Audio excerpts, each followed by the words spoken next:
ऐसे कठिन दौर से गुजरना पड़ेगा। ऐसी चुनौतियों के बीच इस दशक के प्रारंभ में ही हमारे आदरणीय राष्ट्रपति जी ने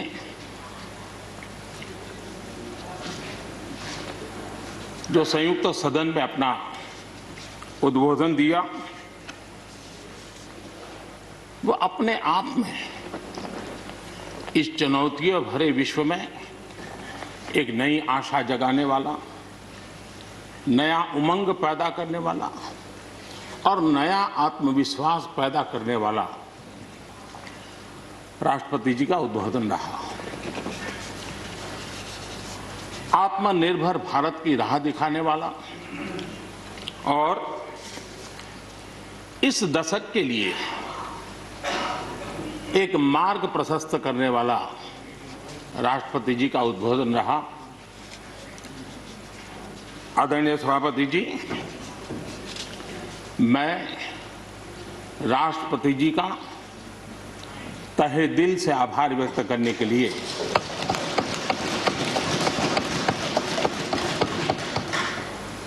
आज आप सबके बीच खड़ा हूं।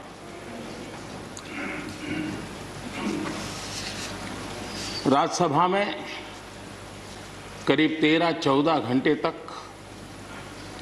50 से अधिक मान्य सदस्यों ने अपने विचार रखे, बहुमूल्य विचार रखे, अनेक पहलुओं पर विचार रखे और इसलिए मैं सभी आदरणीय सदस्यों का हृदयपूर्वक आभार भी व्यक्त करता हूं इस चर्चा को समृद्ध बनाने के लिए। अच्छा होता कि राष्ट्रपति जी का भाषण सुनने के लिए भी सब होते तो लोकतंत्र की गरिमा और बढ़ जाती और हम सबको कभी गीला शिकवा न रहता कि हमने राष्ट्रपति जी का भाषण सुना नहीं था। लेकिन राष्ट्रपति जी के भाषण की ताकत इतनी थी कि न सुनने के बावजूद भी बहुत कुछ बोल पाए। ये अपने आप में उस भाषण की ताकत थी, उन विचारों की ताकत थी, उन आदर्शों की ताकत थी कि जिसके कारण न सुनने के बाद भी बात पहुंच गई और इसलिए मैं समझता हूं इस भाषण का मूल्य अनेक गुना है। आदरणीय सभापति जी, जैसे मैंने कहा, अनेक चुनौतियों के बीच राष्ट्रपति जी का इस दशक का प्रथम भाषण हुआ, लेकिन ये भी सही है कि जरा पूरे विश्व पटल की तरफ देखते हैं, भारत के युवा मन को देखते हैं, तो ऐसा लगता है कि आज भारत सच्चे अर्थ में एक अवसरों की भूमि है। अनेक अवसर हमारा इंतजार कर रहे हैं और इसलिए जो देश युवा हो, जो देश उत्साह से भरा हुआ हो, जो देश अनेक सपनों को लेकर के संकल्प के साथ सिद्धि को प्राप्त करने के लिए प्रयासरत हो, वो देश इन अवसरों को कभी जाने नहीं दे सकता। हम सब के लिए ये भी एक अवसर है कि हम आजादी के 75 वर्ष में प्रवेश कर रहे हैं।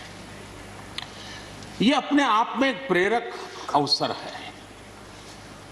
हम जहां भी हो, जिस रूप में हो, मां भारती के संतान के रूप में इस आजादी के 75वें पर्व को हमने प्रेरणा का पर्व बनाना चाहिए।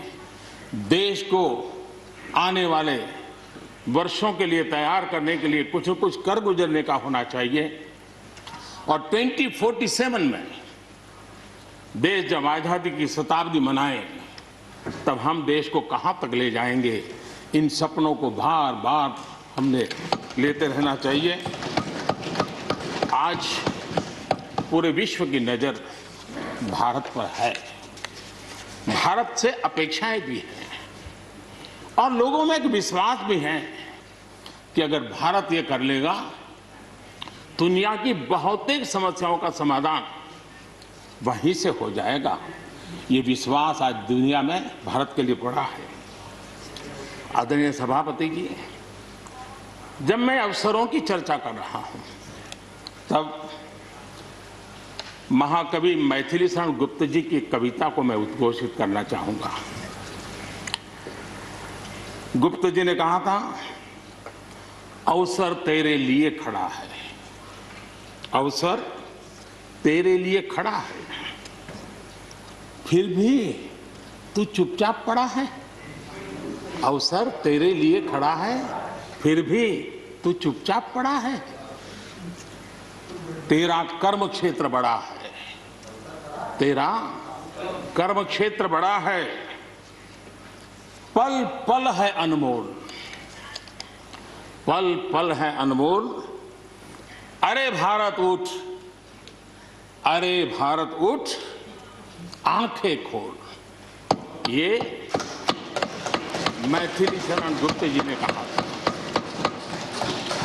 लेकिन मैं सोच रहा था, इस कालखंड में 21वीं सदी के आरंभ में अगर उनको लिखना होता तो क्या लिखते?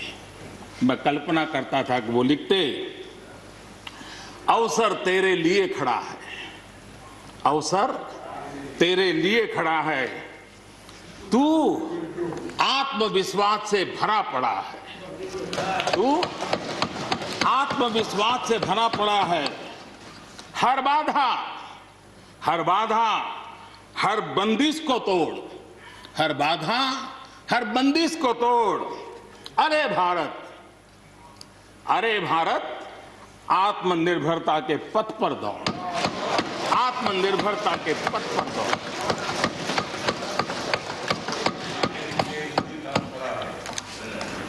आदरणीय सभापति जी,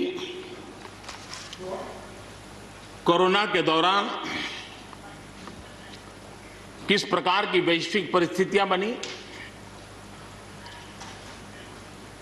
कोई किसी की मदद कर सके ये असंभव हो गया। एक देश दूसरे देश को मदद न कर सके, एक राज्य दूसरे राज्य को मदद न कर सके,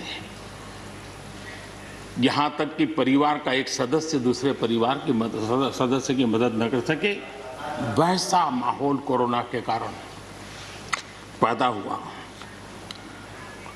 भारत के लिए तो दुनिया ने बहुत आशंकाएं जताई थी, विश्व बहुत चिंतित था कि अगर कोरोना की इस महामारी में अगर भारत अपने आप को संभाल नहीं पाया तो न सिर्फ भारत लेकिन पूरी मानव जात के लिए कितना बड़ा संकट आ जाएगा, ये आशंकाएं सबने जताई। करोड़ों लोग फंस जाएंगे, लाखों लोग मर जाएंगे। हमारे यहां भी डराने के लिए भरपूर बातें भी हुई। अरे ये क्यों हुआ, ये मेरा सवाल नहीं है, क्योंकि एक अननोन एनिमी क्या कर सकता है किसी को अंदाज नहीं था। हर एक ने अपने अपने तरीके से आकलन किया था। लेकिन भारत ने अपने देश के नागरिकों की रक्षा करने के लिए एक अननोन एनिमी से, और जिसकी कोई पूर्व परंपरा नहीं थी कि ऐसी चीज को ऐसे डील किया जा सकता है, इसके लिए ये प्रोटोकॉल हो सकता, कुछ पता नहीं था। एक नए तरीके से, नए सोच के साथ हर किसी को चलना था। हो सकता है कुछ विद्वान सामर्थ्यवान लोगों को कुछ और विचार हो सकता है, लेकिन था ये कि एक अननोन एनिमी था और हमें रास्ते भी खोजने थे, रास्ते बनाने भी थे और लोगों को बचाना भी था। उस समय जो भी ईश्वर ने बुद्धि, शक्ति, सामर्थ्य दिया, इस देश ने उसको करते हुए देश को बचाने में भरसक काम किया है। और आज दुनिया इस बात का गर्व कर रही है कि इस वाकई भारत ने दुनिया की मानव जात की रक्षा करने में बहुत बड़ी अहम भूमिका निभाई। ये लड़ाई जीतने का यश किसी सरकार को नहीं जाता है, न किसी व्यक्ति को जाता है, लेकिन हिंदुस्तान को तो जाता है। गर्व करने में क्या जाता है? विश्व के सामने आत्मविश्वास के साथ बोलने में क्या जाता है? इस देश ने किया है। गरीब से गरीब व्यक्ति ने इस बात को किया है। उन समय सोशल मीडिया में देखा होगा, फुटपाथ पर एक छोटी झोपड़ी लगा करके बैठी हुई एक बूढ़ी मां, वो भी घर के बाप की झोपड़ी के बाहर दिया जला करके भारत के शुभ के लिए कामना करते। हम उसकी मजाक उड़ा रहे हैं, उस भावनाओं का मखौल उड़ा रहे हैं। समय है, जिसने कभी स्कूल का दरवाजा नहीं देखा था, उसके मन में भी देश के लिए जो भी दिया जला करके भी देश की सेवा कर सकता हूं तो करूं, इस भाव से किया था। और उसने देश में एक सामूहिक शक्ति का जागरण किया था, अपनी शक्ति का, सामर्थ्य का परिचय करवाया था। लेकिन उसकी भी मजाक उड़ाने में मजा आ रहा है। विरोध करने के लिए कितने मुद्दे हैं जी, और करना भी चाहिए, लेकिन ऐसी बातों में न उलझे जो देश के मनोबल को तोड़ते हैं, जो देश के सामर्थ्य को नीचा आंकते हैं। इससे कभी लाभ नहीं होता है। हमारे कोरोना वॉरियर्स, हमारे फ्रंटलाइन वर्कर्स, आप कल्पना कर सकते हैं जी, जब चारों तरफ भाई कहीं किसी से कोरोना आ जाएगा तो ऐसे समय ड्यूटी करना, अपनी जिम्मेवारियों को निभाना, ये छोटी चीजें नहीं है। इसका गर्व करना चाहिए, उनका आदर करना चाहिए। और इन सब के प्रयासों का परिणाम है कि देश ने आज ये करके दिखाया। हम जरा भूतकाल की तरफ देखें, ये आलोचना के लिए नहीं है, उन स्थितियों को हमने जिया है। कभी चेचक की बात होती थी, कितना भय फैल जाता था, पोलियो कितना डरावना लगता था, उसकी वैक्सीन पाने के लिए क्या क्या मेहनत करनी पड़ती थी, कितनी तकलीफें उठानी पड़ती थी। मिलेगा, कब मिलेगा, कितना मिलेगा, कैसे मिलेगा, कैसे लगाएंगे, एक दिन हमने बिताए हैं। ऐसी स्थिति में उन दिनों को अगर याद करें तो पता चलेगा कि आज जिनको थर्ड वर्ल्ड कंट्रीज में गिना जाता है, वो देश मानव जात के कल्याण के लिए वैक्सीन लेकर के आ जाए।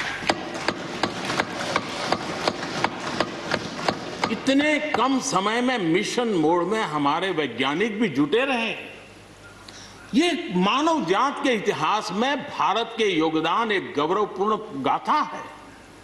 इसका हम गौरव करें और उसी में से एक नए आत्मविश्वास की प्रेरणा भी जगती है। हमने उस नए आत्मविश्वास की प्रेरणा को जगाने के ऐसे प्रयासों को आज देश गर्व कर सकता है कि दुनिया का सबसे बड़ा टीकाकरण अभियान इसी मेरे देश में चल रहा है। विश्व में तेज गति से टीकाकरण आज कहीं हो रहा है तो इसी हम सब की मां भारती के गोद में हो रहा है। और भारत का ये सामर्थ्य कहां नहीं पहुंचा है। आज कोरोना ने भारत को दुनिया के साथ रिश्तों में एक नई ताकत दी है। जब शुरुआत में कौन सी दवाई काम करेगी, वैक्सीन नहीं थी, तो सारा विश्व का ध्यान भारत की दवाइयों पर गया।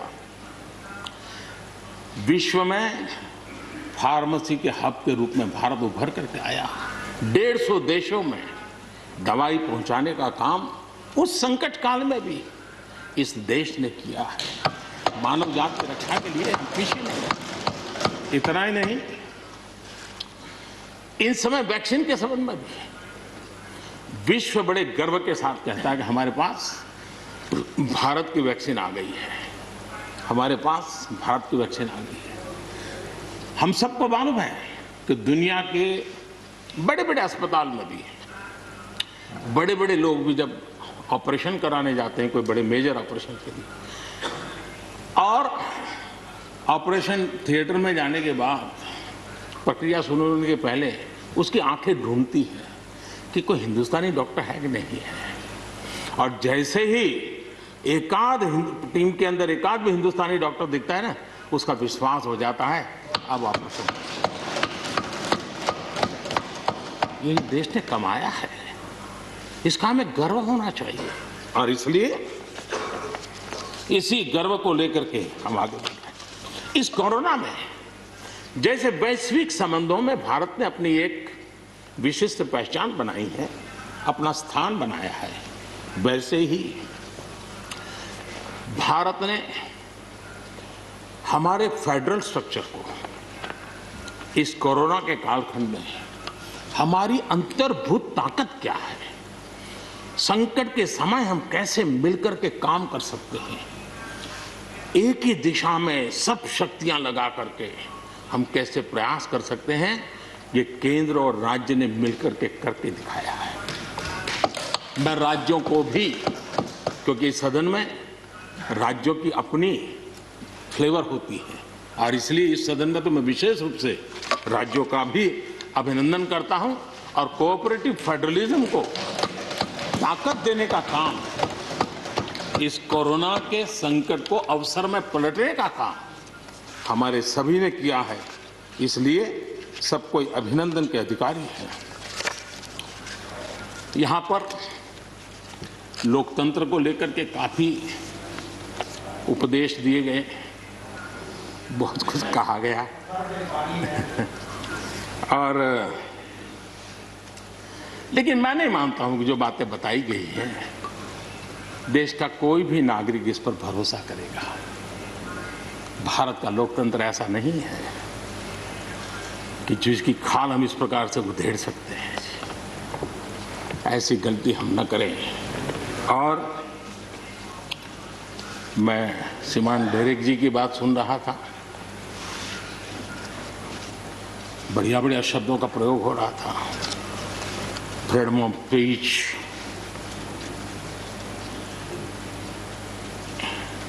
इंटिमिडेशन,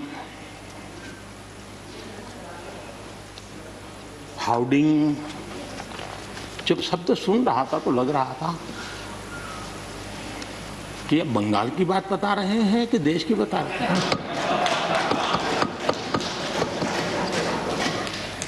स्वाभाविक है, 24 घंटे वही देखते हैं, वही सुनते हैं, तो वही बात शायद गलती से यहाँ बता दी होगी। कांग्रेस के हमारे बाजवा साहब भी काफी अच्छा बता रहे थे इस बार, और इतना लंबा खींच करके बता रहे थे तो मुझे लग रहा था बस आप थोड़ी देर में ये इमरजेंसी तक पहुंच जाएंगे। मुझे लग रहा था थोड़ी देर में एक कदम बार बाकी है, वो 84 तक पहुंच जाएंगे, लेकिन वो वहां नहीं गए। खैर, कांग्रेस देश को बहुत निराश करती है, आपने भी निराश कर दिया।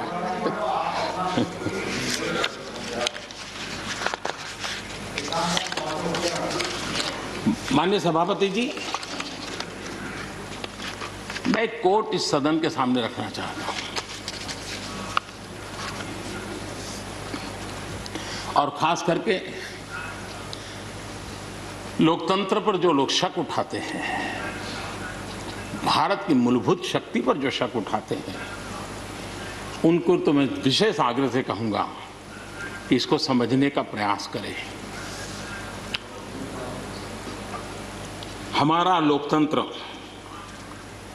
किसी भी मायने में वेस्टर्न इंस्टीट्यूशन नहीं है, ये एक ह्यूमन इंस्टीट्यूशन है।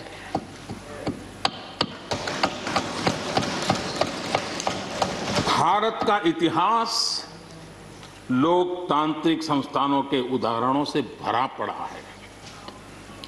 प्राचीन भारत में 81 गणतंत्रों का वर्णन हमें मिलता है। आज देशवासियों को भारत के राष्ट्रवाद पर चौतरफा हो रहे हमले से आगाह करना जरूरी है। भारत का राष्ट्रवाद ना तो संकीर्ण है, न स्वार्थी है और ना ही आक्रामक है। ये सत्यम शिवम सुंदरम के मूल्यों से प्रेरित हैं, अनकोट। आदरणीय सभापति जी, ये कोटेशन आजाद हिंद फौज की प्रथम सरकार के प्रथम प्रधानमंत्री नेताजी सुभाष चंद्र बोस।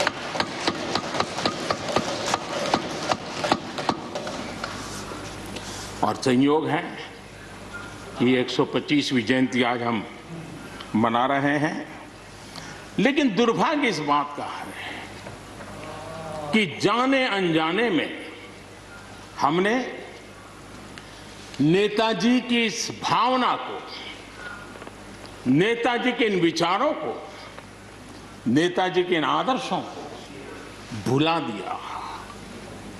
और उसका परिणाम है कि आज हमको कोसने लग गए।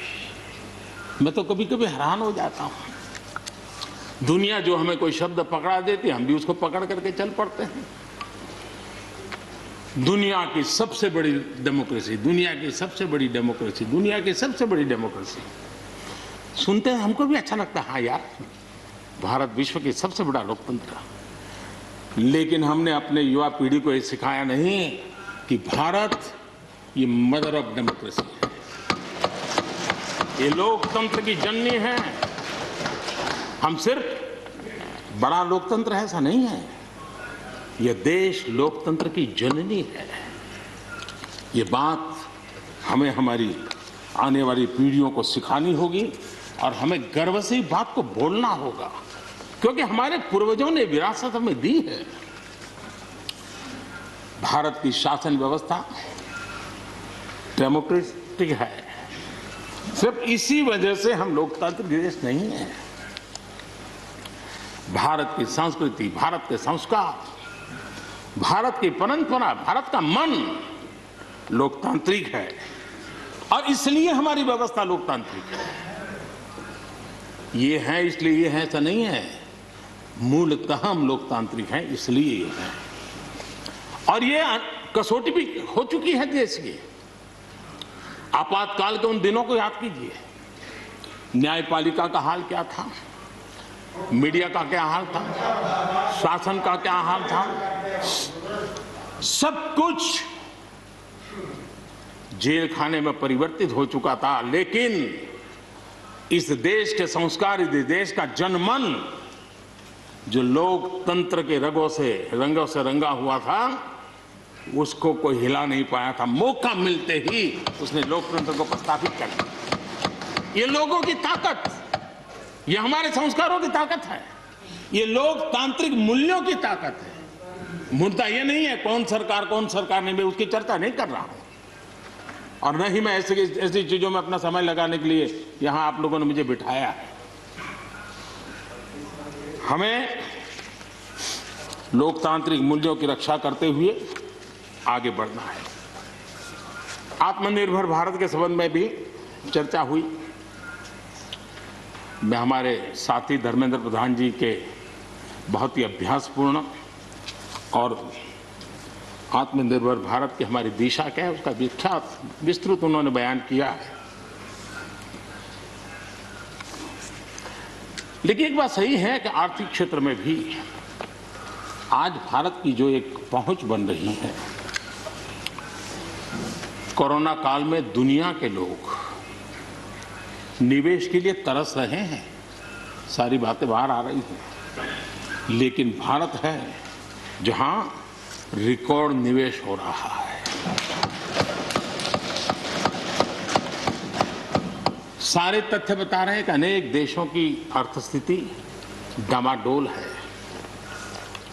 जबकि दुनिया भारत में डबल डिजिट ग्रोथ का अनुमान लगा रही है। एक तरफ निराशा का माहौल है तो हिंदुस्तान में एक आशा की किरण नजर आ रही है। ये दुनिया की तरफ से आवाज उठ रही है। आज भारत का विदेशी मुद्रा भंडार रिकॉर्ड स्तर पर है। आज भारत में अन्न उत्पादन रिकॉर्ड स्तर पर है।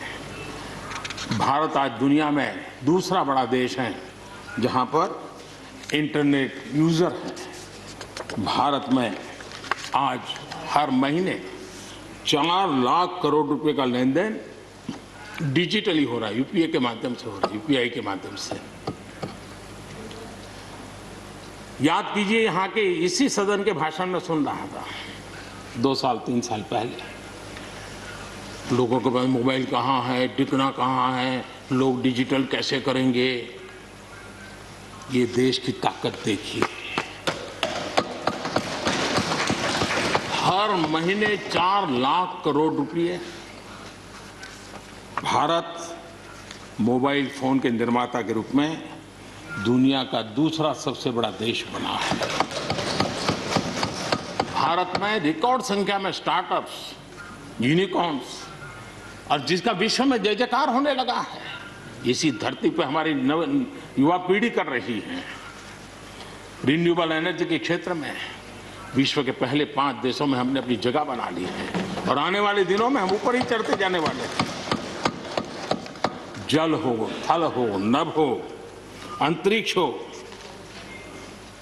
भारत हर क्षेत्र में अपनी रक्षा के लिए अपने सामर्थ्य के साथ खड़ा है। सर्जिकल स्ट्राइक हो या एयर स्ट्राइक, भारत की कैपेबिलिटी को दुनिया ने देखा है। आदरणीय सभापति जी, 2014 में जब पहली बार मैं इस सदन में आया था, इस परिसर में आया था, और मुझे नेता के रूप में जब चुना गया था, तो मेरे पहले भाषण में मैंने कहा था कि मेरी सरकार गरीबों को समर्पित है। मैं आज दोबारा आने के बाद भी यही बात को दोहरा रहा हूं, और हम न हमारी डायरेक्शन बदली है, न हमने डाइल्यूट किया है, न डाइवर्ट किया है। उसी मिजाज के साथ हम काम कर रहे हैं, क्योंकि इस देश में आगे बढ़ने के लिए हमें गरीबी से मुक्त होना ही होगा। हमें प्रयासों को जोड़ते ही जाना होगा। पहले के प्रयास हुए होंगे तो उसमें और जोड़ना ही पड़ेगा, हम रुक नहीं सकते। जितना कर लिया बहुत है, नहीं रुक सकते, हमें और करना ही होगा। आज मुझे खुशी है कि जो मूलभूत आवश्यकता है ईज ऑफ लिविंग के लिए, और जिसमें से आत्मविश्वास पैदा होता है, और एक बार गरीब के मन में आत्मविश्वास भर गया, गरीब खुद गरीबी को चुनौती देने की ताकत के साथ खड़ा हो जाएगा। गरीब किसी का मदद के मोहताज नहीं रहेगा। तो मेरा अनुभव है, और इसलिए मैं कहता हूँ, मुझे खुशी है 10 करोड़ से ज्यादा शौचालय बने, 41 करोड़ से ज्यादा लोगों के बैंक खाते खुले, 2 करोड़ से अधिक गरीबों के घर बने, 8 करोड़ से अधिक मुफ्त गैस के कनेक्शन दिए गए, 5 लाख रुपए तक मुफ्त इलाज गरीब की जिंदगी में एक बहुत बड़ी ताकत बनकर के उभरती है। ऐसी अनेक योजनाएं जो गरीबों के जीवन में बदलाव ला रही हैं, नया विश्वास पैदा कर रही हैं। आदरणीय सभापति जी, चुनौतियां हैं। अगर चुनौतियां न होती, ऐसा कहीं कुछ नजर नहीं आएगा। दुनिया का समृद्ध में समृद्ध देश, उसको भी चुनौतियां होती हैं। उसकी चुनौती अलग प्रकार की होगी, हमारी चुनौती अलग प्रकार की है। लेकिन तय हमें यह करना है कि हम समस्या का हिस्सा बनना चाहते हैं कि हम समाधान का हिस्सा बनना चाहते हैं। बस ये पतली सी रेखा है। अगर हम समस्या का हिस्सा बने तो राजनीति तो चल जाएगी, लेकिन अगर हम समाधान का माध्यम बनते हैं तो राष्ट्रनीति को 4 चांद लग जाते हैं। इसलिए हमारा दायित्व है, हमें वर्तमान पीढ़ी के लिए भी सोचना है, हमें भावी पीढ़ी के लिए भी सोचना है। समस्या है, लेकिन मुझे विश्वास है हम साथ मिलकर काम करेंगे, आत्मविश्वास से काम करेंगे तो हम स्थितियों को भी बदलेंगे और हम इच्छित परिणाम भी प्राप्त कर सकेंगे। ये मेरा पक्का विश्वास है। आदरणीय सभापति जी, सदन में किसान आंदोलन की भरपूर चर्चा हुई है। ज्यादा से ज्यादा समय जो बातें बताई गई वो आंदोलन के संबंध में बताई गई। किस बात को लेकर के आंदोलन है उस पर सब मौन रहे। आंदोलन कैसा है, आंदोलन के साथ क्या हो रहा है, ये सारी बातें बहुत बताई गई, उसका भी महत्व है। लेकिन जो मूलभूत बात है, अच्छा होता कि उसकी विस्तार से चर्चा होती। वैसे हमारे माननीय कृषि मंत्री जी ने बहुत ही अच्छे ढंग से कुछ सवाल भी पूछे हैं। उन सवालों के जवाब तो नहीं मिलेंगे, मुझे खातरी है, लेकिन उन्होंने बहुत ही अच्छे ढंग से इस विषय की इस सदन में चर्चा की है।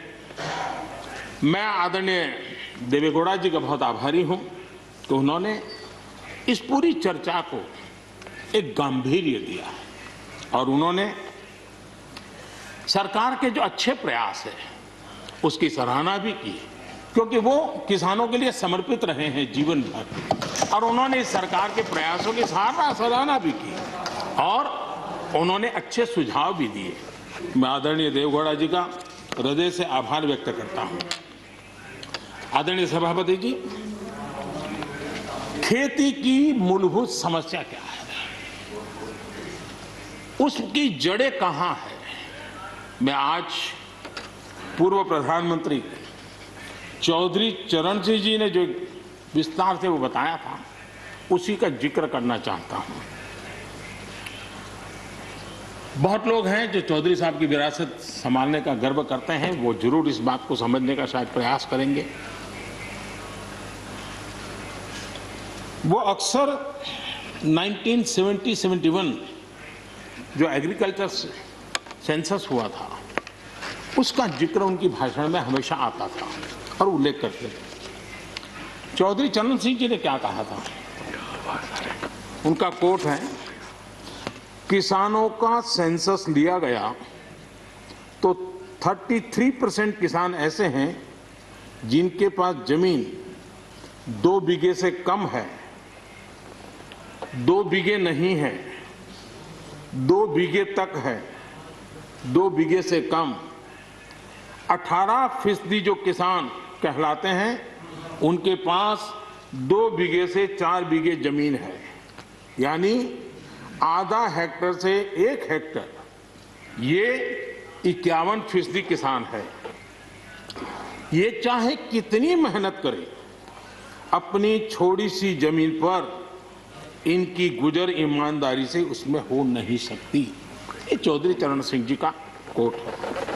छोटे किसानों की दयनीय स्थिति चौधरी चरण सिंह जी के लिए बहुत ही हमेशा पीड़ा देती थी और हमेशा उसकी चिंता करते थे।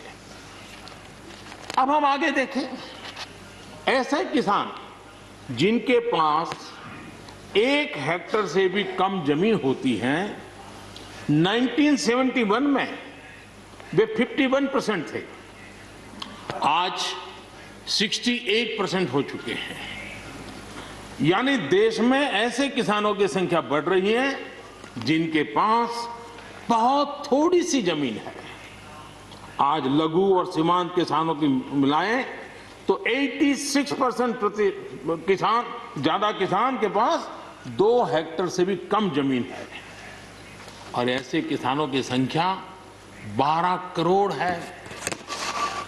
क्या इन 12 करोड़ किसानों के प्रति हमारी कोई जिम्मेवारी नहीं है? क्या देश की कोई जिम्मेवारी नहीं है? क्या हमने कभी हमारी योजनाओं के केंद्र में इन 12 करोड़ किसानों को रखना पड़ेगा कि नहीं रखना पड़ेगा? ये सवाल का जवाब चौधरी चरण सिंह जी हमारे लिए छोड़ करके गए हैं। हमें जवाब को ढूंढना होगा। हमें चौधरी चरण सिंह जी को सच्ची श्रद्धांजलि देने के लिए भी इस काम के लिए जिसको जो सूझे, जिसको मौका मिले, सबने करना होगा, तब जाकर के हम इन कर सकते हैं। अब पहले की सरकारों की सोच में छोटा किसान था क्या? अगर एक बार हम थोड़ा सोचेंगे तो ध्यान आएगा। मैं आलोचना के लिए नहीं कह रहा, लेकिन हमने सचमुच में हम सब ने सोचने की आवश्यकता है। जब हम चुनाव आते ही एक कार्यक्रम करते हैं कर्ज माफी, अब वो किसान का कार्यक्रम है कि वोट का कार्यक्रम है, वो तो हिंदुस्तान में हर कोई भली भांति जानता है। लेकिन जब कर्ज माफी करते हैं तब छोटा किसान उससे वंचित रहता है, उसके नसीब में कुछ नहीं आता है, क्योंकि कर्ज माफी जो बैंक से लोन लेता है उसके लिए होती है। छोटा किसान का बेचारा बैंक में खाता नहीं, वो कार लोन लेने जाएगा। हमने छोटे किसान के लिए नहीं किया है, भले ही हमने राजनीति कर ली हो। 1-2 एकड़ जमीन वाले किसान जिसके पास बैंक का खाता भी नहीं है, न वो कर्ज लेता है, न कर्ज माफी का फायदा उसको मिलता है। उसी प्रकार से पहले की फसल बीमा योजना क्या थी? एक प्रकार से वो बीमा जो बैंक गारंटी के रूप में काम करता था, और वो भी छोटे किसान के लिए तो नसीब ही नहीं होता था। वो भी उन्हीं किसानों के लिए होता था जो बैंक से लोन लेता था और उसका इंश्योरेंस होता था, तो बैंक वालों को भी एक विश्वास हो जाता था, चल जाता था। आज 2 हेक्टेयर से कम कितने किसान हो गए जो बैंक से लोन? सिंचाई की सुविधा भी छोटे किसान के नसीब नहीं हुई। बड़े किसान तो बड़ा बड़ा पंप लगा देते थे, ट्यूबवेल कर देते थे, बिजली भी ले लेते थे और बिजली भी मुफ्त मिल जाती थी, उनका काम चल जाता था। छोटे किसान के लिए तो सिंचाई के भी लिए दिक्कत थी, वो तो कभी ट्यूबवेल लगा ही नहीं सकता था, कभी कभी तो उसको बड़े किसान से पानी खरीदना पड़ता था और जो दाम मांगे वो दाम देना पड़ता था। यूरिया, बड़े किसान को यूरिया प्राप्त करने का कोई प्रॉब्लम नहीं था, छोटा किसान को रात रात लाइन में खड़े रहना पड़ता था, उस पर डंडे चलते थे और कभी कभी तो बेचारा यूरिया के बिना घर वापस लौट जाता था। ये हम छोटे किसानों के हाल जानते हैं। 2014 के बाद हमने कुछ परिवर्तन किए। हमने फसल बीमा योजना का दायरा बढ़ा दिया ताकि किसान, छोटा किसान भी उसका फायदा ले सके, और बहुत मामूली रकम से ये काम शुरू किया और पिछले 4-5 साल में फसल बीमा योजना के तहत 90,000 करोड़ रुपए, ये छोटी रकम नहीं है, 90,000 करोड़ रुपए उसके क्लेम किसानों को मिले। कर्ज माफी से भी आंकड़ा बड़ा हो जाता है। छोटा किसानों का किसान क्रेडिट कार्ड, हमारे यहाँ किसान क्रेडिट कार्ड हुए, लेकिन बड़े किसानों तक गए और वो बैंक से बहुत ही, कुछ तो राज्यों में 0% से ब्याज से उनको मिल जाते थे पैसे, और उनके कोई न कोई दो धंधा व्यापार होता था, पैसे वहां भी लग जाते थे। छोटे किसान के नसीब में ये नहीं था। हमने तय किया हिंदुस्तान के हर किसान को किसान क्रेडिट कार्ड देंगे। इतना ही नहीं, हमने उसका तो दायरा फिशरमैन तक भी बढ़ा दिया ताकि वो भी इसका फायदा उठा सके, और 2.25 करोड़ से ज्यादा किसानों तक ये किसान क्रेडिट का काम पहुंच चुका है, और बाकी भी राज्यों से आग्रह कर रहे हैं कि लगातार उसको आगे बढ़ाएं ताकि ज्यादा से ज्यादा किसान इसका लाभ उठा सके, और राज्यों की मदद जितनी ज्यादा मिलेगी उतना ज्यादा ये काम हो जाएगा। उसी प्रकार से हम एक योजना ले आए, प्रधानमंत्री सम्मान निधि योजना। सीधे किसान के खाते में, और ये गरीब किसान को जिसके पास कभी इस प्रकार की मदद नहीं पहुंची है। 10 करोड़ ऐसे परिवार हैं जिनको इसका लाभ मिल गया, और अगर बंगाल में राजनीति आड़े न आती तो बंगाल के किसान भी अगर जुड़ गए होते तो ये आंकड़ा उससे भी ज्यादा होता, और अब तक 1,15,000 करोड़ रुपया इन किसानों के खाते में गया। ये गरीब छोटे किसान, उनके पास गया है। हमारी सब योजनाओं के केंद्र बिंदु में सॉइल हेल्थ कार्ड, हमने 100% सॉइल हेल्थ कार्ड की बात कही ताकि हमारे छोटे किसान को भी उसकी जमीन कैसी है, कौन सी उपज के लिए योग्य होगा, हमने 100% सॉइल हेल्थ कार्ड के लिए काम किया। उसी प्रकार से हमने यूरिया का निमकोटी 100% किया। 100% के पीछे इरादा हमारा यही था कि गरीब से गरीब किसान तक भी यूरिया पहुंचने में रुकावट ना हो, यूरिया डाइवर्ट होता है बंद हो, और उसमें हम सफल भी हुए। छोटे और सीमांत किसानों के लिए हमने पहली बार पेंशन की सुविधा की योजना लेकर के आए, और मैं देख रहा हूं कि धीरे धीरे हमारे छोटे किसान भी आ रहे हैं। उसी प्रकार से प्रधानमंत्री ग्राम सड़क योजना, प्रधानमंत्री ग्राम सड़क योजना ये सिर्फ एक रोड नहीं है, ये किसानों की गांव की जिंदगी को बदलने का एक बहुत बड़े यश रेखा होती है और इसलिए हमने उस पर भी बल दिया। पहली बार हमने किसान रेल की कल्पना की। छोटा किसान का माल बिकता नहीं था, आज किसान रेल के कारण गांव का किसान रेलवे के माध्यम से मुंबई के बाजार तक अपना माल बेचने लगा, फल सब्जी बेचने लगा है, उसका लाभ ले रहा है, छोटे किसान को फायदा हो रहा है। किसान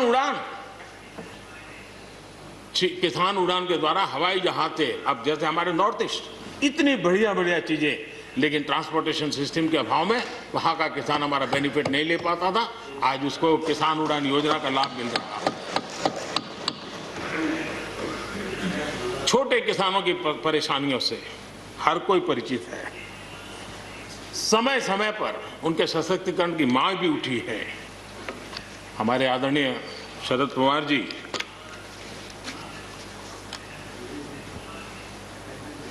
और कांग्रेस के भी हर किसी ने, हर सरकार ने कृषि सुधारों की वकालत की है। कोई पीछे नहीं है, क्योंकि हर एक को लगता है कर पाए नहीं कर पाए अलग बात है, लेकिन ये होना चाहिए, ये बात हर एक की निकली हुई है और आज नहीं, जब भी जो चाहते सबने की हुई है। और शरद राव जी ने तो अभी एक बयान भी दिया कि मैं सुधारों के पक्ष में हूं। ठीक है, पद्धति के संबंध में उनके मन में सवाल है, लेकिन सुधारों का विरोध नहीं किया है और इसलिए मैं समझता हूं कि हमें इस विषय में हमारे साथी श्रीमान सिंधिया जी ने बहुत ही अच्छे ढंग से कई पहलुओं पर इस कानून को लेकर के यहाँ पर ये सारी बातें पिछले 2 दशक से लगातार चल रही है, हर फोरम में चली है। ऐसा नहीं है कि कोई हमारे आने के बाद हर ने कहा और हर एक को लगा कि अब समय आ गया, हो जाए, अब समय आ गया। ये ठीक है, फुट स्टॉप कॉमा कोई इधर उधर हो सकता है, कोई ये दावा नहीं कर सकता है कि भाई हमारे समय की सोच बहुत ही बढ़िया थी। मैं भी दावा नहीं कर सकता हूं कि हमारे समय की सोच बढ़िया है, 10 साल के बाद कोई नई सोच आ ही नहीं सकती। ऐसा नहीं होता है जी। ये समाज जीवन परिवर्तनशील होता है। आज के समय हमें जो ठीक लगा चलो चले, आगे सुधार करेंगे, नई चीजों को जोड़ेंगे, यही तो प्रगति का रास्ता होता है जी। रुकावटें डालने से प्रगति कहां होती है जी। और इसलिए, लेकिन मैं हैरान हूं, अचानक यू टर्न ले लिया भाई, ऐसा क्यों किया? ठीक है, आप आंदोलन के मुद्दों को लेकर के इस सरकार को घेर लेते हैं, लेकिन साथ साथ किसानों को भी कहते हैं कि भाई बदलाव बहुत जरूरी है, बहुत साल हो गए, अब नई चीजों को लेना पड़ेगा, तो देश आगे बढ़ता है। लेकिन अब मुझे लगता है कि राजनीति इतनी हावी हो जाती है कि अपने ही विचार छूट जाते हैं।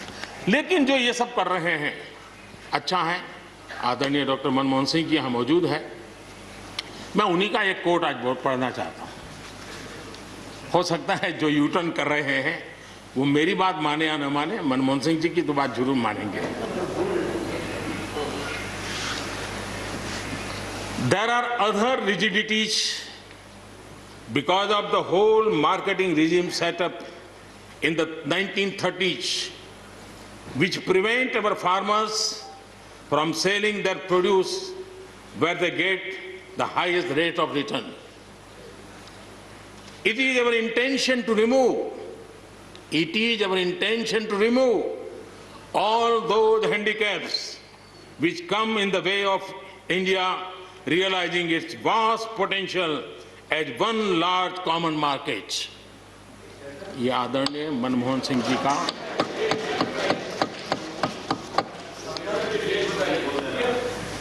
आदरणीय मनमोहन सिंह जी ने किसान को उपज बेचने की आजादी दिलाने, भारत को एक कृषि बाजार दिलाने के संबंध में अपना इरादा व्यक्त किया था और वो काम हम कर रहे हैं। और मुझे आप लोगों को गर्व होना चाहिए कि देखिए मनमोहन सिंह जी ने कहा था वो मोदी को करना पड़ रहा है, गर्व कीजिए।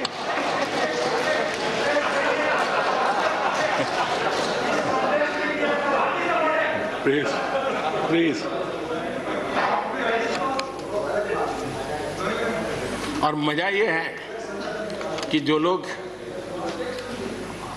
पॉलिटिकल बयानबाजी करते हैं उछल उछल करके, उनके राज्यों में भी जब उनको मुकाबला है, इसी में से आधा अधूरा कुछ न कुछ किया ही किया है। हर किसी ने, यहाँ जो विरोध में दल है उनकी भी जहाँ सरकारें हैं वहाँ आधा अधूरा कुछ न कुछ तो किया ही है, क्योंकि उनको भी मालूम है रास्ते का रास्ता तो यही है। और मैंने देखा इस चर्चा में लॉ का जो स्पिरिट है उस पर किसी की चर्चा नहीं हुई है। शिकायत दिया गया तरीका ठीक नहीं था, जल्दी कर दिया, इसको नहीं पूछा, ये रहता है। वो तो परिवार में शादी होती है तो भी फूफी नाराज होकर के कहती है मुझे कहाँ बुलाया। वो तो रहता है, इतना बड़ा बड़ा परिवार है तो रहता ही है।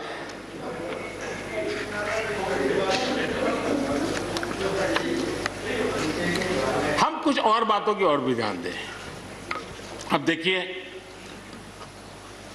दूध उत्पादन किसी बंधनों में बंधा हुआ नहीं है, न पशुपालक बंधनों में बंधा हुआ है, न दूध बंधनों में बंधा हुआ। लेकिन मजा देखिए, दूध के क्षेत्र में या तो प्राइवेट या कोऑपरेटिव दोनों ने एक ऐसी बड़ी मजबूत चेन बनाई है, दोनों मिलकर के इस काम को कर रहे हैं और एक बेहतरीन सप्लाई चेन हमारे देश में बनी है। इसको हमने जो अच्छा है उसको, और ये मेरे काल में नहीं बना है, आप भी इसका गर्व कर सकते हैं, मेरे काल से पहले बना हुआ है, हमें गर्व करना चाहिए। फल सब्जी से जुड़े व्यवसाय में ज्यादातर बाजारों का सीधा संपर्क रहता है, बाजारों की दखल हट गई है, इसका लाभ मिल रहा है।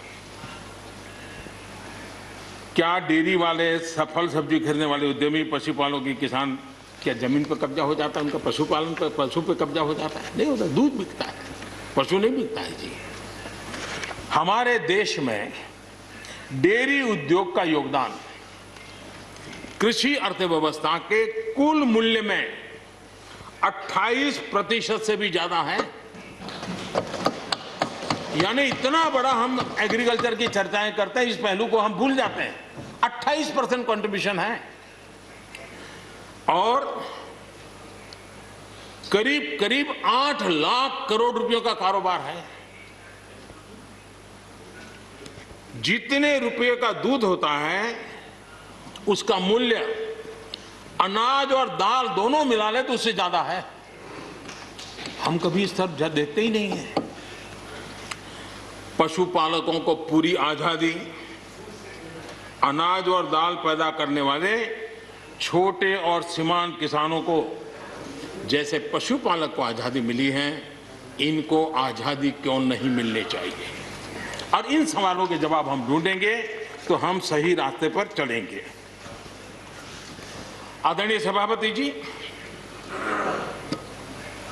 ये बात सही है, जैसा हम लोगों की स्वभाव रहा है, घर में भी थोड़ा सा भी परिवर्तन करना हो तो घर में भी एक तनाव जरूर है। चेयर यहाँ क्यों रखी, टेबल यहाँ क्यों रखा, घर में भी होता है।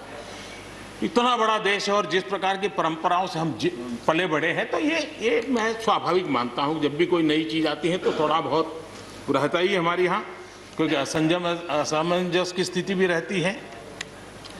लेकिन जरा वो दिन याद कीजिए जब हरित क्रांति की बातें होती थी। हरित क्रांति के समय जो कृषि सुधार हुए, तब भी जो आशंकाएं हुई, जो आंदोलन हुए, ये वेल डॉक्यूमेंटेड है और ये देखने जैसा है। कृषि सुधार के लिए सख्त फैसले लेने के उस दौर में शास्त्री जी का हाल ये था कि अपने साथियों में से कोई कृषि मंत्री बनने को तैयार नहीं होता था, क्योंकि लगता था कि ऐसा है हाथ जल जाएंगे और किसान नाराज हो जाएंगे तो मेरी तो राजनीति समाप्त हो जाएगी। ये शास्त्री जी के समय की घटनाएं हैं। और अंत में शास्त्री जी को सी सुब्रमण्यम जी को कृषि मंत्री बनाना पड़ा था और उन्होंने रिफॉर्म्स की बातें की। योजना आयोग ने भी उसका विरोध किया था। मजा देखिए, योजना आयोग ने भी विरोध किया था। वित्त मंत्रालय सहित पूरी कैबिनेट के अंदर भी विरोध का स्वर उठा था। लेकिन देश की भलाई के लिए शास्त्री जी आगे बढ़े और लेफ्ट पार्टी जो आज भाषा बोलते हैं ना, वही उस समय बोलते थे। वो यही कहते हैं, अमेरिका के इशारे पर शास्त्री जी ये कर रहे हैं, अमेरिका के इशारे पर कांग्रेस ये कर रही है। सारा जितना आज मेरे खाते में जमा है ना, वो पहले आपके यहाँ बैंक में अकाउंट में था। अमेरिका के एजेंट कह दिया जाता था हमारे नेता, कांग्रेस के नेताओं को। ये सब कुछ लेफ्ट वाले जो आज भाषा बोलते हैं, वो उस समय भी उन्होंने यही भाषा बोली थी। कृषि सुधारों को छोटे किसानों को बर्बाद करने वाला बताया गया था। देश भर में हजारों प्रदर्शन आयोजित हुए थे, बड़ा मूवमेंट चला था। इसी माहौल में भी लाल बहादुर शास्त्री जी और उसके बाद की सरकार जो करती रही, उसी का परिणाम है कि जो हम कभी PL 480 मंगवा करके खाते थे, आज देश अपने किसान ने अपनी मिट्टी से पैदा की चीजों को खाता है।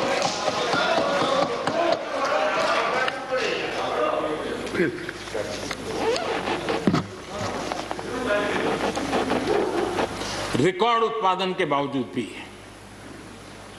हमारे कृषि क्षेत्र में समस्याएं हैं। कोई ये तो मना नहीं कर सकता है समस्याएं नहीं है, लेकिन समस्याओं का समाधान हम सबको मिलकर के करना होगा। और मैं मानता हूं कि अब समय ज्यादा इंतजार नहीं करेगा। हमारे राम गोपाल जी ने बहुत ही अच्छी बात कही कि उन्होंने कहा कि कोरोना लॉकडाउन में भी हमारे किसानों ने रिकॉर्ड उत्पादन किया।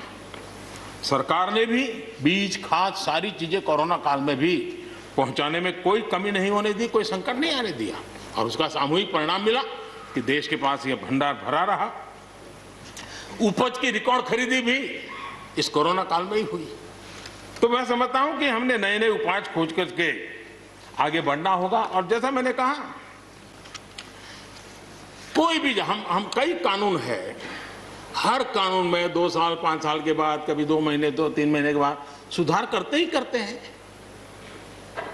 हम कोई स्टैटिक अवस्था में जीने वाले लोग थोड़े हैं जी। जब अच्छे सुझाव आते हैं तो अच्छे सुधार भी आते हैं, और सरकार भी अच्छे सुझावों को, और सिर्फ हमारी नहीं, हर सरकार ने अच्छे सुझावों को स्वीकार किया। यही तो लोकतंत्र की परंपरा है।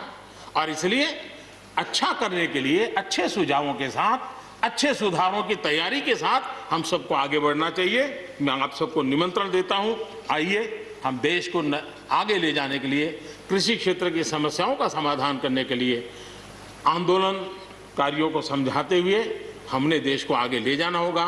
हो सकता है कि शायद आज नहीं तो कल जो भी यहाँ होगा, किसी न किसी को ये काम करना ही पड़ेगा। आज मैंने किया है, गालियाँ मेरे खाते में जाने दो, लेकिन इस अच्छा करने में आप जुड़ जाओ। बुरा हो मेरे खाते में, अच्छा हो आपके खाते में, आओ मिलकर के चले।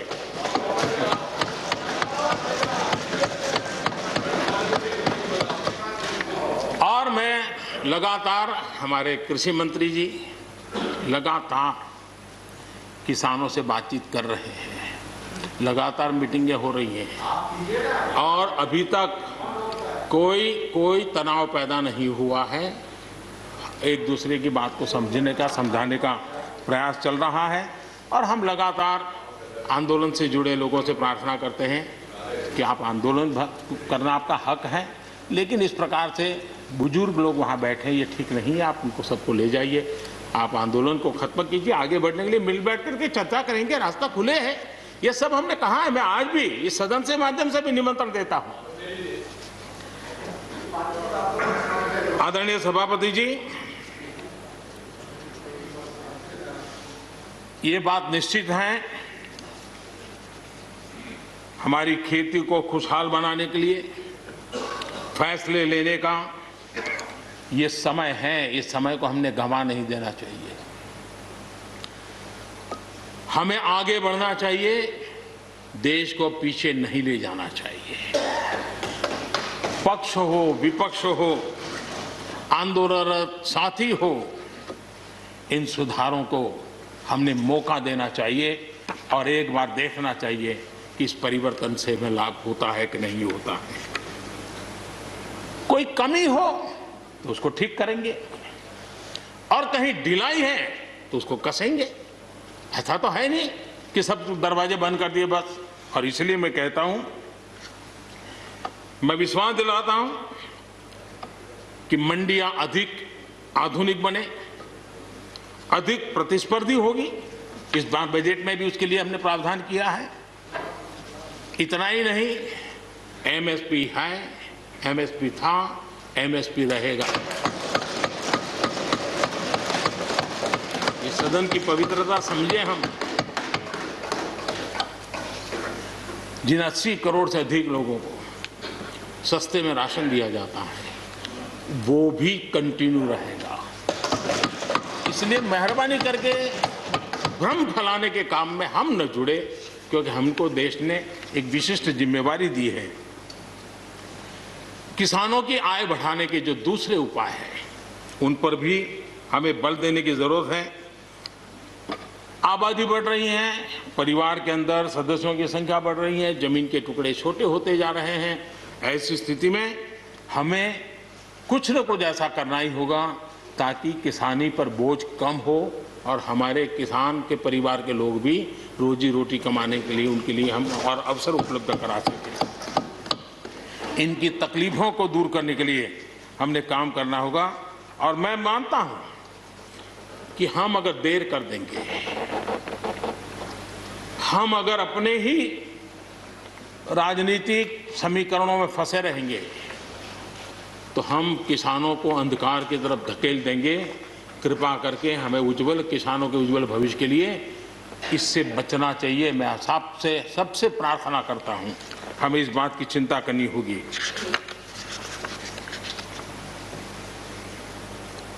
आदरणीय सभापति जी, डेयरी और पशुपालन हमारे कृषि क्षेत्र के साथ बढ़ावा देने की जरूरत है ताकि हमारा किसान पगभर हो। उसी प्रकार इसी काम के लिए हमने फूट एंड माउथ डिसीज के लिए एक बहुत बड़ा अभियान चलाया है ताकि वो किसान को या पशुपालक जो बाय एंड लार्ज किसानी से जुड़ा हुआ रहता है उसको भी लाभ होगा। हमने फिशरीज को भी एक अलग बल दिया, अलग मिनिस्ट्री बनाई और 20,000 करोड़ रुपए मत्स्य संपदा योजना के लिए लगाया है ताकि ये पूरे क्षेत्र को एक नया बल मिले।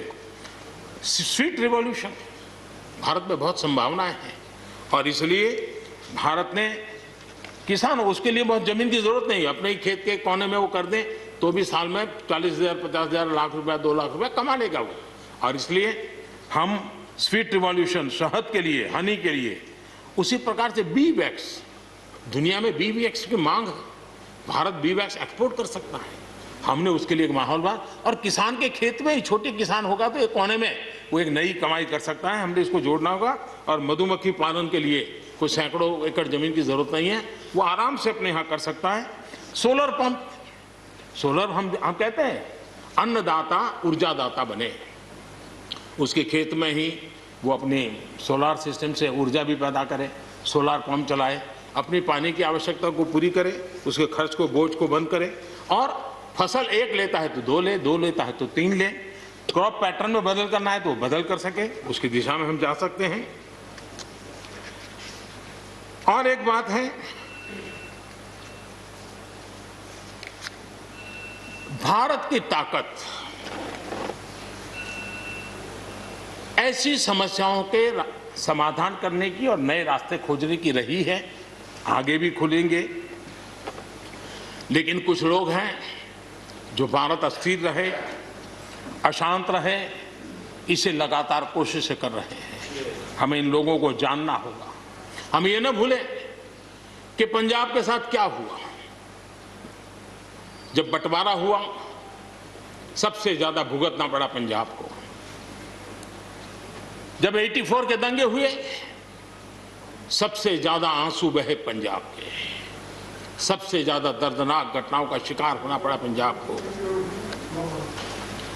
जो जम्मू कश्मीर में हुआ, निर्दोषों को मौत के घाट उतार दिया गया। जो नॉर्थ ईस्ट में होता रहा, आए दिन बम, बंदूक और गोलियों का कारोबार चलता रहा। ये सारी चीजों ने देश को किसी न किसी रूप में बहुत नुकसान किया है। इसके पीछे कौन ताकतें हैं, हर समय हर सरकारों ने इसको देखा है, जाना है, परखा है। और इसलिए हमें उस जज्बे से इन सारी समस्याओं के समाधान के लिए हम तेजी से आगे बढ़े। और हम ये न भूलें कि कुछ लोग हमारे, खास करके पंजाब के, खास करके सिख भाइयों के दिमाग में गलत चीजें भरने में लगे हैं। ये देश हर सिख के लिए गर्व करता है। देश के लिए क्या कुछ नहीं किया इन्होंने। उनका जितना हम आदर करें उतना कम है। गुरुओं की महान परंपरा को, और मेरा भाग्य रहा है मुझे पंजाब की रोटी खाने का अवसर मिला है। मैं जिंदगी में बहुत महत्वपूर्ण वर्ष पंजाब में बिताए हैं, इसलिए मुझे मालूम है। और इसलिए जो भाषा उनके लिए कुछ लोग बोलते हैं, उनको गुमराह करने के जो लोग प्रयास करते हैं, इससे कभी देश का भला नहीं होगा। और इसलिए हमें इन दिशा में चिंता करने की आवश्यकता है। आदरणीय सभापति महोदय, हम लोग कुछ शब्दों से बड़े परिचित हैं। श्रमजीवी, बुद्धिजीवी, ये सारे शब्दों से परिचित हैं।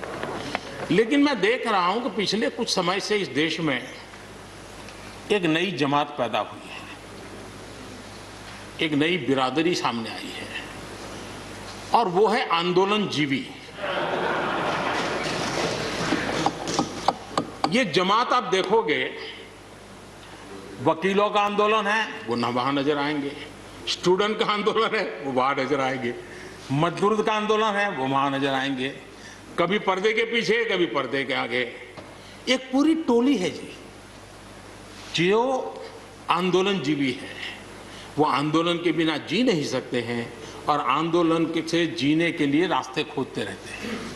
हमें ऐसे लोगों को पहचानना होगा कि वो जो सब जगह पे पहुंच करके और बड़ा आइडियोलॉजिकल स्टैंड दे देते हैं, गुमराह कर देते हैं, नए नए तरीके बता देते हैं।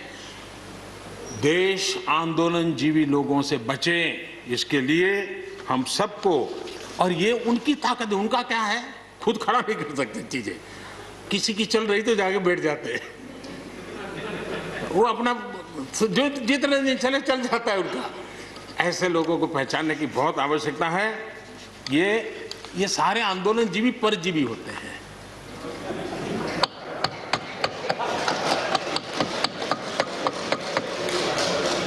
और यहां पर सब लोगों को मेरी बात से आनंद इसलिए होगा कि आप जहां जहां सरकारें चलाते होंगे, आपको भी ऐसे परजीवी आंदोलनजीवियों का अनुभव होता होगा। और इसलिए उसी प्रकार से एक नया मैं चीज देख रहा हूं,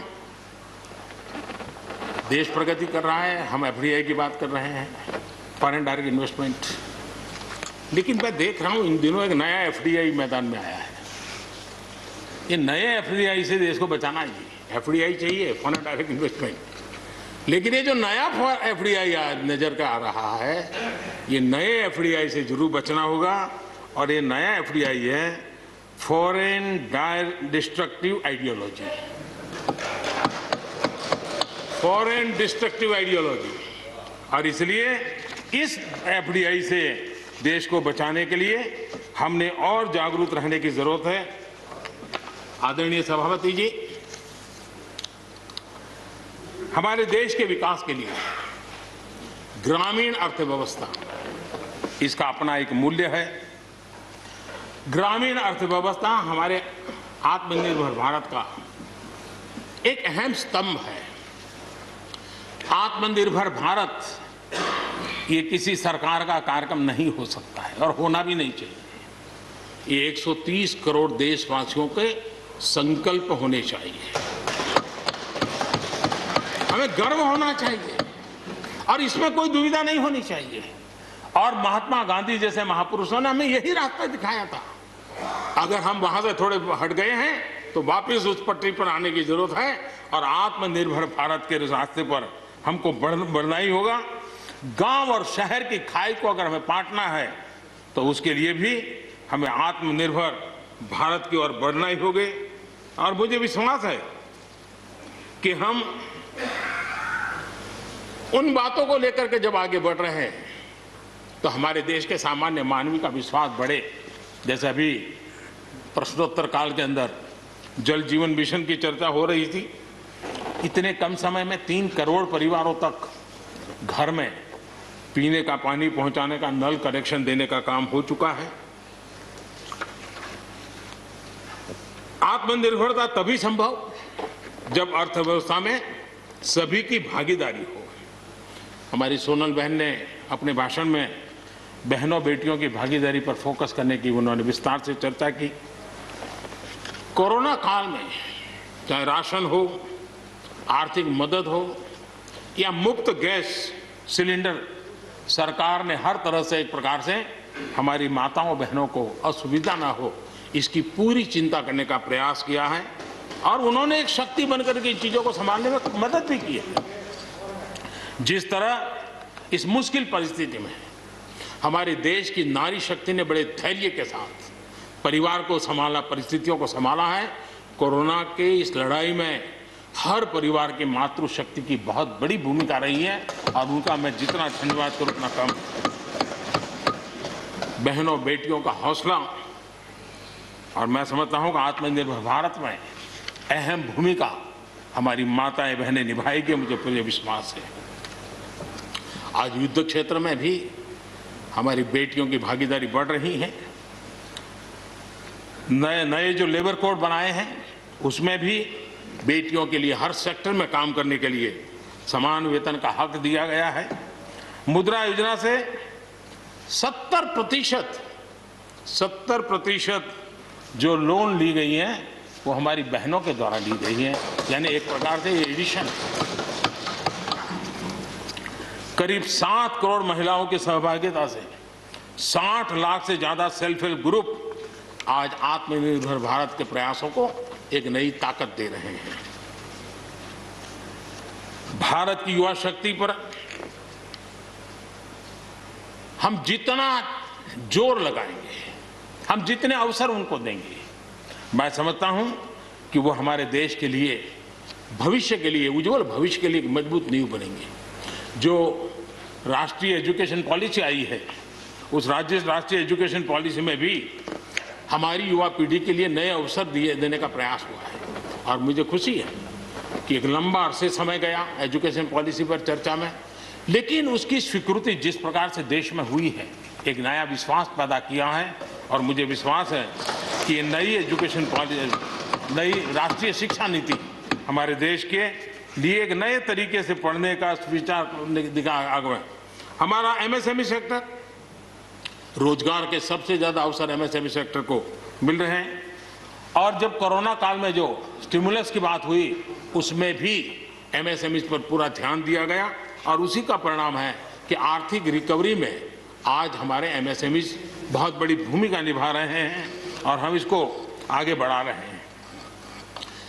हम लोग प्रारंभ से सबका साथ, सबका विकास, सबका विश्वास का मंत्र लेकर के चल रहे हैं और उसी का परिणाम है कि नॉर्थ ईस्ट हो या नक्सल प्रभावित क्षेत्र, धीरे धीरे वहाँ हमारी समस्याएं कम होती जा रही हैं और समस्याएं कम होने के कारण, सुख और शांति का अवसर पैदा होने के कारण विकास की मुख्य धारा में ये हमारे सभी साथियों को आने का अवसर मिल रहा है और भारत के उज्जवल भविष्य में ईस्टर्न इंडिया बहुत बड़ी भूमिका निभाएगा, ये मैं साफ देख रहा हूँ और उसको हम पूरी मजबूती से काम।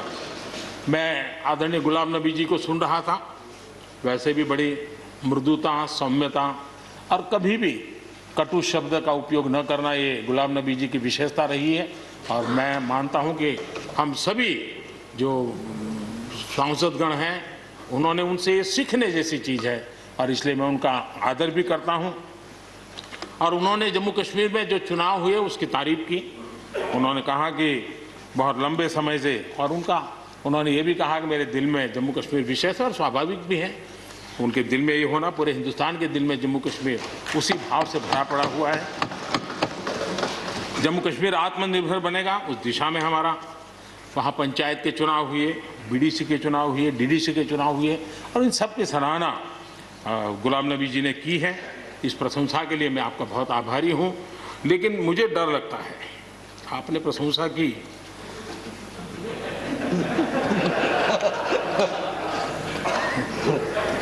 मुझे विश्वास है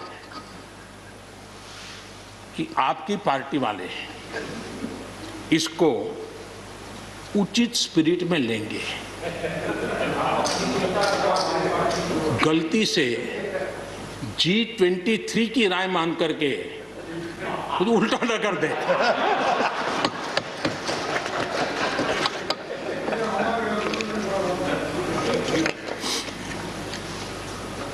आदरणीय सभापति महोदय,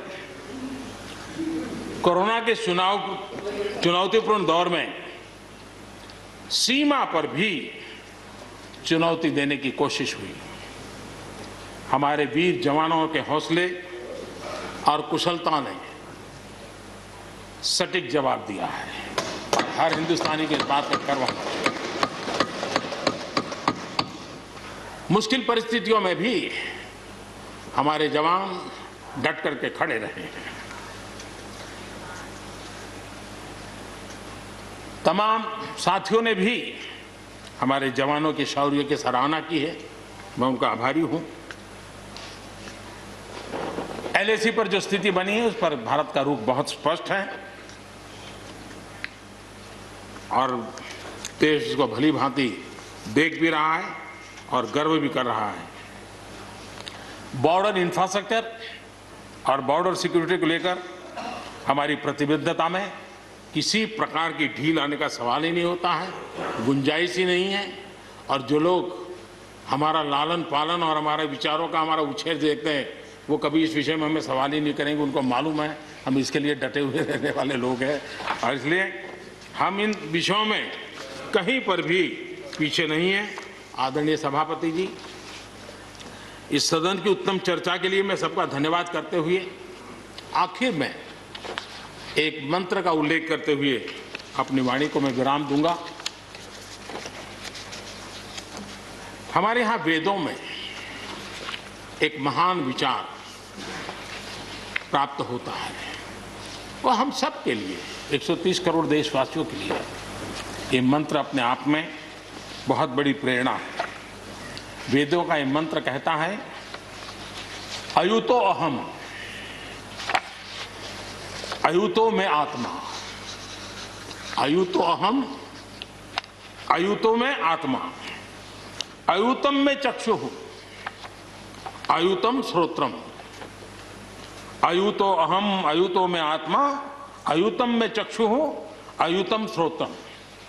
यानी मैं एक नहीं हूं, मैं अकेला नहीं हूं, मैं अपने साथ करोड़ों मानवों को देखता हूं, अनुभव करता हूं। इसलिए मेरी आत्मिक शक्ति करोड़ों की है, मेरे साथ करोड़ों की दृष्टि है, मेरे साथ करोड़ों की श्रवण शक्ति, कर्म शक्ति भी है। आदरणीय सभापति जी, वेदों की इसी भावना से, इसी चेतना से 130 करोड़ से अधिक देशवासियों वाला भारत सबको साथ लेकर के आगे बढ़ रहा है। आज 130 करोड़ देशवासियों के सपने आज हिंदुस्तान के सपने हैं। आज 130 करोड़ देशवासियों की आकांक्षाएं इस देश की आकांक्षाएं हैं। आज 130 करोड़ देशवासियों का भविष्य भारत के उज्जवल भविष्य की गारंटी है। और इसलिए आज जब देश नीतियां बना रहा है, प्रयास कर रहा है, तो वो केवल तत्कालीन हानि लाभ के लिए नहीं, लेकिन एक लंबे दूरगामी और 2047 में देश जब आजादी का शतक मनाएगा तब देश को नई ऊंचाइयों पर ले जाने के सपनों को लेकर के नींव रखी जा रही है। और मुझे विश्वास है कि इस काम को हम पूरा करने में अवश्य सफल होंगे। मैं फिर एक बार आदरणीय राष्ट्रपति जी के उद्बोधन के लिए मैं उनका आदरपूर्वक धन्यवाद करते हुए, उनका अभिनंदन करते हुए, सदन में भी जिस तरह चर्चा हुई, और मैं सच बताता हूं, चर्चा का स्तर भी अच्छा था, वातावरण भी अच्छा था। ये ठीक है कि इससे कितने लाभ होते हैं, मुझ पर भी कितना हमला हुआ, हर प्रकार से जो भी कहा जा सकता है कहा, लेकिन मुझे बहुत आनंद हुआ कि मैं कम से कम आपके काम तो आया। देखिए, आपके मन में एक तो कोरोना के कारण ज्यादा जाना आना होता नहीं होगा, फंसे रहते होंगे और घर में भी खिचखिच चलती होगी। अब इतना गुस्सा यहाँ निकाल दिया तो आपका मन कितना हल्का हो गया, आप घर के अंदर कितनी खुशी चैन से समय बिताते होंगे। तो ये आनंद जो आपको मिला है, इसके लिए मैं काम आया, ये भी मैं अपना सौभाग्य मानता हूँ। और मैं चाहूंगा ये आनंद लगातार लेते रहिए, चर्चा करते रहिए, लगातार चर्चा करते रहिए, सदन को जीवंत बनाते रखिए। मोदी है, मौका लीजिए। बहुत बहुत धन्यवाद।